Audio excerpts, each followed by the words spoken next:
In this video, I'm showing you the drive from downtown Durango in southwest Colorado to Pagosa Springs, about an hour east of Durango. As a local to this area, I'll point out landmarks and other points of interest along the way. I'll also speed up sections that don't have a lot going on. So we're going to start on Highway 550, heading south through Durango. This is the main commercial strip in Durango, and we'll go through the historic downtown in just a few minutes. We're passing through an area with numerous hotels and a city market grocery store just past us on the left. Behind all those buildings on the left is the Animas River. There's a nice walking and biking trail that goes alongside the river. There are a couple other hotels in this area on both sides of the street, and then we're coming up to an area with a few other restaurants, including Zia Taqueria and Home Slice Pizza there on the right. Those are both great restaurants. Coming up on the right is the only freestanding Starbucks in Durango. There are 2 to 3 other stores, but they're all located inside grocery stores. On the left, we're passing by the Durango Rec Center and the fairgrounds. There are sports fields and tennis courts there, along with events like rodeos held throughout the year. There are also a few spots for RVs, which is a great camping spot right in the middle of Durango that not many people know about. They also host numerous fairs and events at this location. There's some spots both indoors and outdoors for those events. We're passing by the Durango High School on the left. It has the Animas River and River Trail right behind it, so it's in a great location. And then the Durango Public Library is back there too on the left, and it's also on the river. There are residential areas behind the buildings on each side of the street in this area. We'll be passing a few more hotels up here on the left, and then there's just some smaller businesses on both the right and left down this road. And there are also numerous gas stations in this area. So a little history of Durango while we're passing through. So the town of Durango got its start back in 1880 when the railroad came through to serve the mining towns nearby.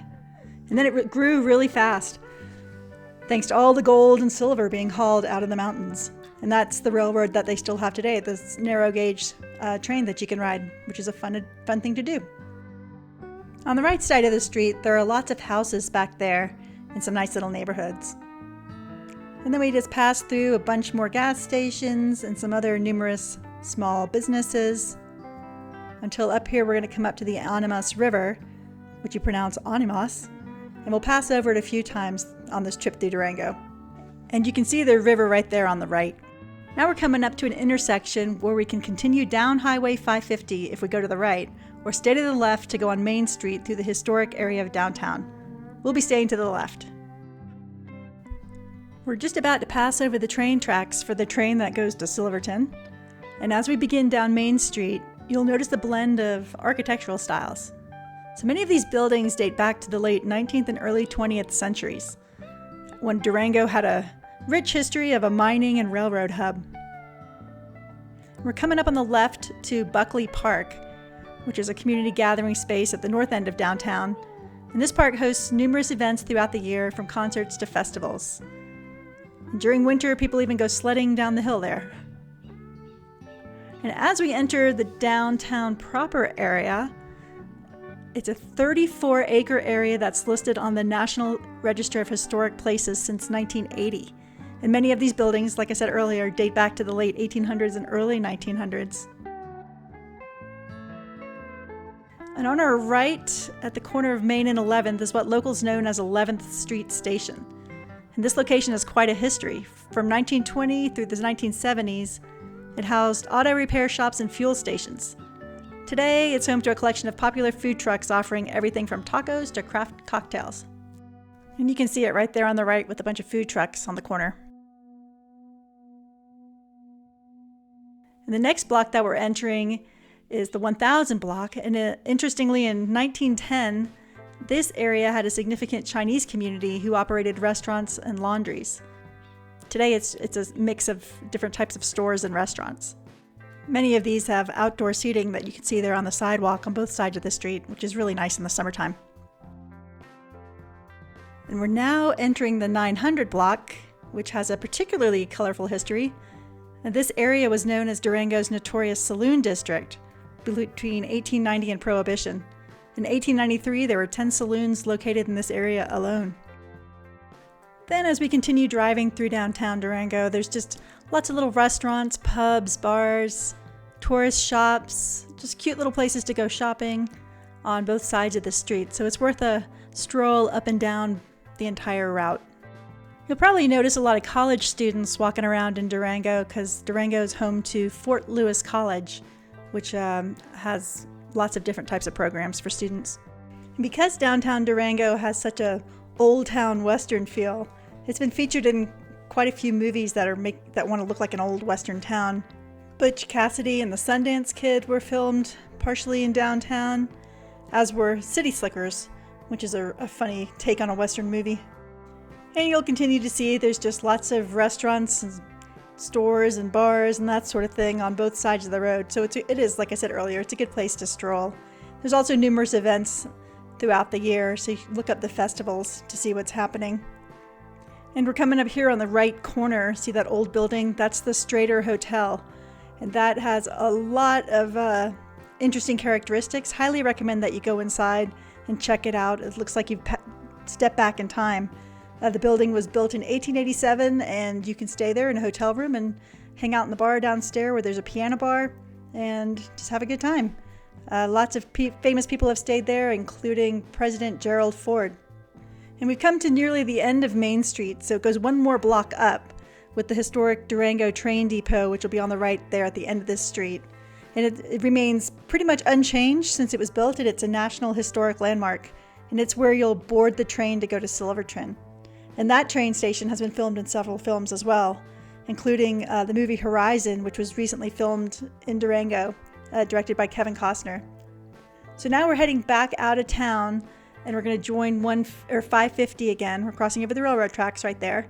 We're going to join 550 and continue east towards Pagosa Springs, and I'll give you a little bit more information about that as we go along. So we're coming up here to the intersection with 550. We're going to take a left here and head on out of town. There's a grocery store across the street and a hotel and a couple other restaurants. And coming up here is the intersection where you would go right to go towards Cortez and Mesa Verde. That's where you'd go, right where those cars are going. But we're going to continue straight, and we'll be going through this intersection, which is a little funky, can be a little tricky sometimes. And just continuing on up east. And I'm going to speed the video up a little bit here because there's not much going on. We're just sitting at a traffic light, and we'll zip right through until we get right up here. You can see on the right there's the Animas River again, and the trail that you can hike and bike goes right along that. It's beautiful. And across the Animas River is the huge Durango Dog Park. It's an award-winning 24-acre dog park that has areas where your dog can go in the river, but be careful when the water flow is really high in the spring. And interestingly, the site of the dog park used to be the Durango smelter, which ran from the 1880s to the 1930s. It processed uranium during World War II. And after the smelter shut down, the land sat contaminated for decades until a major cleanup made it safe again. And now it's a favorite spot for locals and visitors, and dogs can run free, splash in the river, and sometimes even paragliders land in the dog park from Smelter Mountain. So it's an interesting spot to hang out. And we just passed Santa Rita Park on the right as well, which is a great place to access the river trail. And there's some ways to get on the river from there as well. I'm just going to speed us up through this section again till we get to something more interesting. Okay, now we're in an area where there's more big box stores. There's lots of shops and restaurants on both sides of the street. On the right, there's some government offices, including the DMV's up there. And the river goes behind the buildings on the left. And the river trail is there too, so you can bike all the way up and down through here. And both sides of this road have access roads running parallel to Highway 160, so it makes it pretty easy to get in and out of each of those areas. Some of the stores and restaurants in this area include Office Depot, a UPS store, Zia Taqueria, Supernova Furniture. There's a Harley Davidson store, a car wash place, and some other types of restaurants and hotels and that sort of thing. Next, we're coming up to the Durango Mall, which will be on the left at that light. And it has a TJ Maxx, Ross, Old Navy, and those types of big box stores. And I'm going to speed us up a bit as we cross the river again up here until we get to the next little shopping area. Now we're in an area with the Humane Society on the right, and along with several big box stores, including Walmart and Tractor Supply on the right here, and further up is Home Depot too. There's also other numerous stores, hotels, apartments, etc. in this area, And the bike path still continues. It's on the right side of the road now, alongside the river. So you can keep biking all the way up here.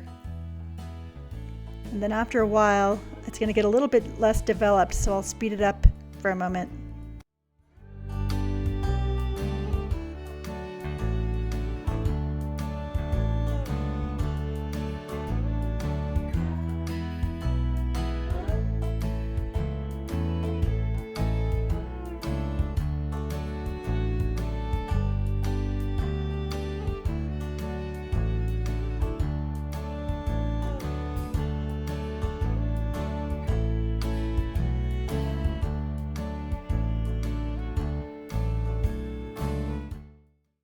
And now back behind there on the left, if you can turn left on that road, there's a whole bunch of new development going in.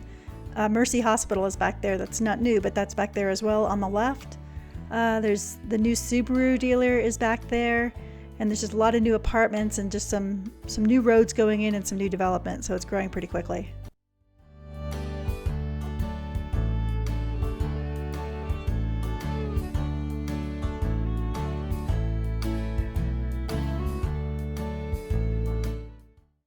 We're coming up to the turnoff to go down to the Durango Airport. It's about 9 miles down the road to the right. Take you right to our little airport.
Now we're coming up into the area known as Gem Village, and it's a little unincorporated area outside of Bayfield. And it has a couple of stores, mostly catering to big machinery, rental, and tractor supplies, and that sort of thing.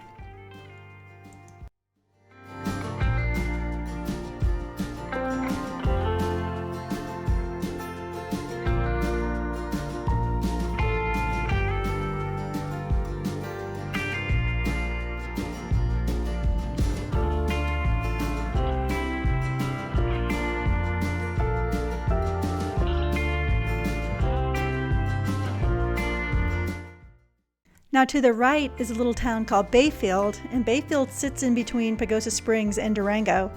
And back there behind all the stuff on the right, you've got to drive down there about maybe half a mile. There's a bunch of really cute little restaurants and shops that you can walk around in there as well.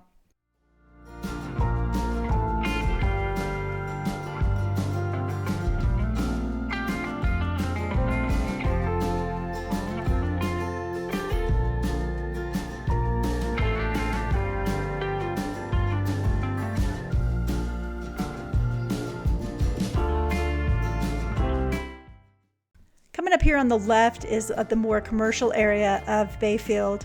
There's a grocery store, some gas stations, some restaurants, there's a tractor supply, and just a little places where you can go shopping for the main area of Bayfield. And after that, we're going to head out. We'll be going through some really rural areas on the way to Pagosa Springs. That'll be the next big area that we hit.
Now we're passing over Yellow Jacket Pass, which is the highest pass you'll go through on the way from Durango to Pagosa Springs.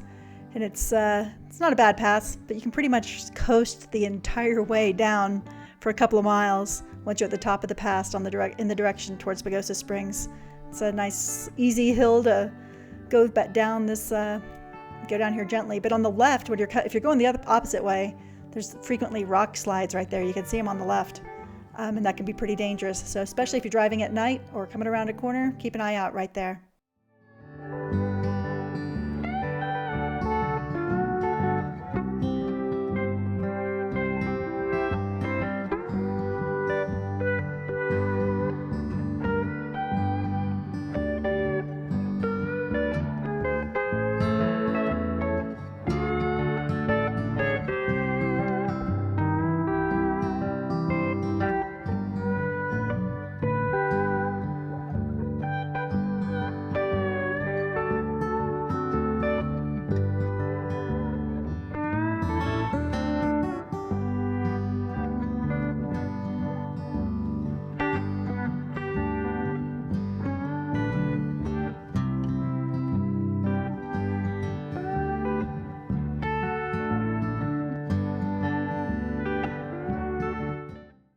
We're coming up to the Piedra River area here.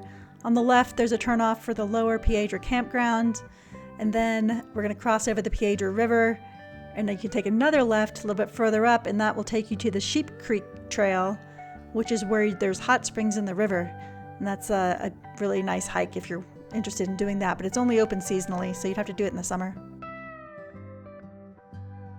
Crossing over the Piedra. And then to the left there, that's the road to the Sheep Creek Trail.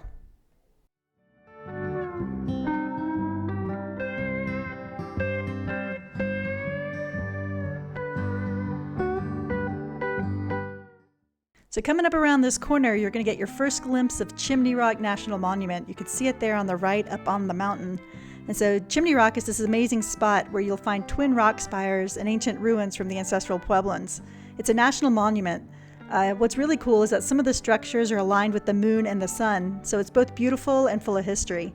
It's only open in the summer months, I think from May 15th on, but in the winter you can hike the road up to the ruins, and we've done that many times. It's a nice little hike when everything else is covered in snow. It's usually a pretty good, easy hike to hike up to the top. I made a video about the winter hike to the top of Chimney Rock, which you can find on my channel.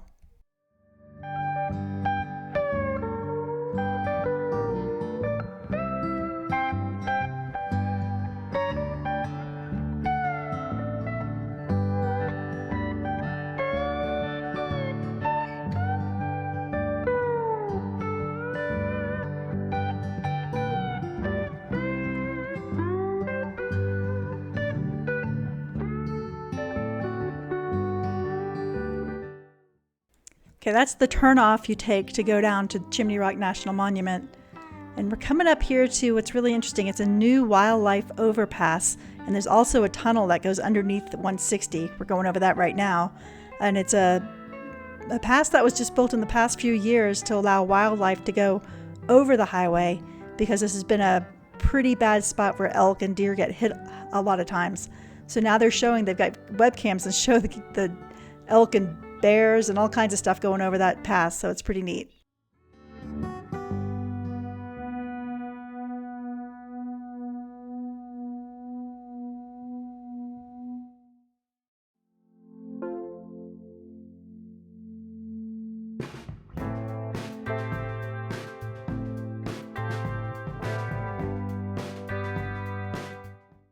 We're passing by Keyah Grande on the left. It's a little dark because the sun went behind a cloud, but at Keyah Grande, hunters can pay a lot of money to hunt trophy elk on private property.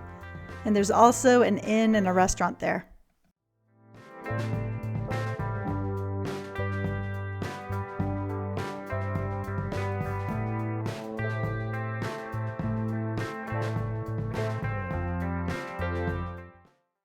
Now we're going into an unincorporated area called Aspen Springs. It's dark, but it's going to brighten up in just a minute, I promise. I don't know why the sun is being blocked by the clouds, but This area, Aspen Springs, it's about 10 miles west of Pagosa Springs, and it was developed in the 1970s on about 6,000 acres. It's known for being affordable and off-grid friendly. It can be challenging to dig a well in Aspen Springs due to many different factors, so most residents have to haul their own water.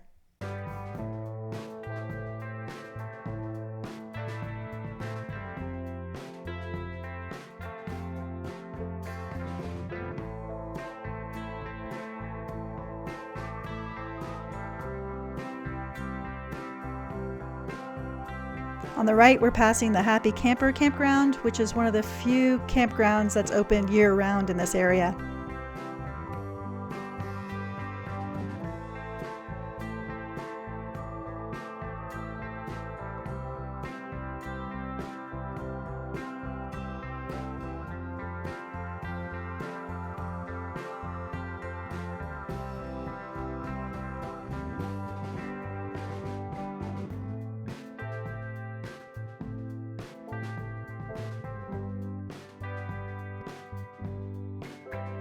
Coming around this corner is really the first time you'll get a good look at the mountains north of Pagosa Springs, and those are called the Northern Range. And then we also have an eastern range that is east of Pagosa Springs, and that's where Wolf Creek ski area is, around that area. So Pagosa Peak is the tallest mountain in the area, and that's on the Northern Range, and you can see it there on the left.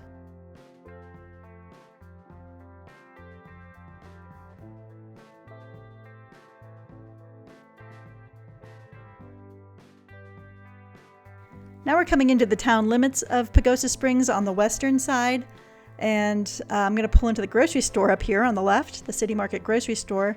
But if you're interested in seeing a full video of the town of Pagosa Springs, there's another video on my channel where I narrate and kind of point out all the landmarks along the way coming from the other direction. So it's heading from the east to the west towards Durango. So check that video out if you're interested in learning more about all the sites in Pagosa Springs. So thanks for watching. I hope this was helpful to you.